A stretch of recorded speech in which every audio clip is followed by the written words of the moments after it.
Hi friends, cook craze corner ఛానల్కు స్వాగతం. ఈరోజు వీడియోలో రెసిపీ వచ్చేసి టేస్టీ నూడిల్స్. ఈ టేస్టీ నూడిల్స్ని ఎలా ప్రిపేర్ చేసుకోవాలో చూసేద్దాము. దీనికోసం ముందుగా కొన్ని 6 గుడ్లను తీసుకుని వాటిని బాగా ఉడికించుకుని పక్కన పెట్టేసుకోవాలి. గుడ్లను ఉడకబెట్టేటప్పుడు కొంచెం ఉప్పుని వేసుకుని ఉడకబెట్టుకుంటే గుడ్లు టేస్ట్ అనేవి చాలా బాగుంటాయి. నూడిల్స్ని ప్రిపేర్ చేయడం కోసం ముందుగా స్టవ్ని ఆన్ చేసి ఒక కడాయిని పెట్టుకొని అందులో 1 టేబుల్ స్పూన్ నెయ్యి పోసుకోవాలి. ఇది కాస్త వేడెక్కిన తర్వాత ఇందులో సన్నగా తరిగిన 1 కప్పు క్యారెట్ ముక్కలు, ఇంకా సన్నగా తరిగిన బీన్స్ ముక్కలు వేసుకుని ఇవి మగ్గేంత వరకు 2 నిమిషాల పాటు వేయించుకోవాలి.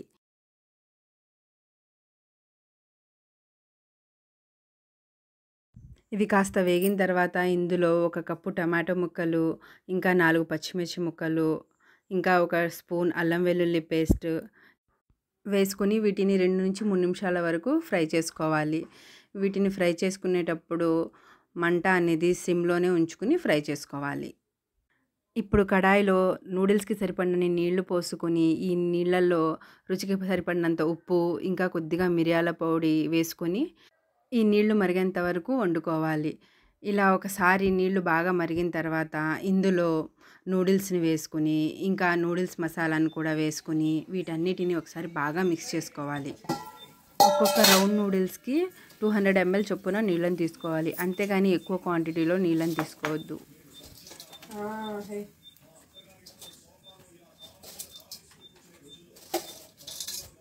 మసాలా వేసుకున్న నూడిల్స్ని బాగా కలిపిన తర్వాత ఇవి బాగా ఉడకడం కోసం మూత మూసుకొని వండుకోవాలి. ఇలా 5 నిమిషాల పాటు వండుకున్న తర్వాత ఒకసారి లిడ్ ఓపెన్ చేసి ఇంకొకసారి బాగా మిక్స్ చేసుకోవాలి. ఈ నూడిల్స్ అన్నీ బాగా దగ్గర పడేంత వరకు మిక్స్ చేసుకుంటూ ఉండాలి. నూడిల్స్ బాగా దగ్గర పడేంత వరకు వండుకున్న తర్వాత ఇందులో ఉడికించిన కోడిగుడ్లను పైనుంచి వేసుకోవాలి. వీటిని చిన్న చిన్న ముక్కలుగా వేసుకొని కలుపుకున్నా సరే బాగా రుచిగా ఉంటుంది. కానీ ఇక్కడ చిన్నపిల్లలు ఉంటే వాళ్ళు మొత్తం గుడ్డు కావాలని ఏడుస్తారు. అందుకనే కోడిగుడ్లను ఇక్కడ స్లైసెస్గా చిన్న చిన్న ముక్కలుగా చేయలేదు. మీరు కావాలనుకుంటే చిన్న చిన్న ముక్కలుగా చేసుకునైనా సరే ఈ నూడిల్స్ని వండుకోవచ్చు. ఇలా కోడిగుడ్లు వేసుకుని 4 నిమిషాలు వండిన తర్వాత స్టవ్ని ఆఫ్ చేసేయాలి. దీన్ని ఇలాగే 10 నిమిషాలు ఉంచిన తర్వాత వేడివేడిగా సర్వింగ్ బౌల్లోకి తీసుకుని వేడివేడిగా తింటే చాలా రుచిగా ఉంటుంది. ఈ నూడిల్స్ని ఇలాగే ప్లెయిన్గా అయినా తినేయచ్చు, లేదా టొమాటో సాస్తో కానీ తిన్నా కూడా చాలా రుచిగా ఉంటుంది. ఈ నూడిల్స్ని మధ్యాహ్నం లంచ్గా కానీ లేదా ఈవినింగ్ స్నాక్గా కానీ తీసుకోవచ్చు. నూడిల్స్ని రెగ్యులర్గా తినకుండా ఎప్పుడైనా ఒకసారి తింటే ఏం పర్వాలేదు. బయట తినే నూడిల్స్ కన్నా ఇంట్లో తయారు చేసిన నూడిల్సే చాలా హెల్దీ. ఇలాంటివి ఇంట్లో తయారు చేసి పిల్లలకి పెడితే పిల్లలు బయట నూడిల్స్ తినడానికి ఇష్టపడరు.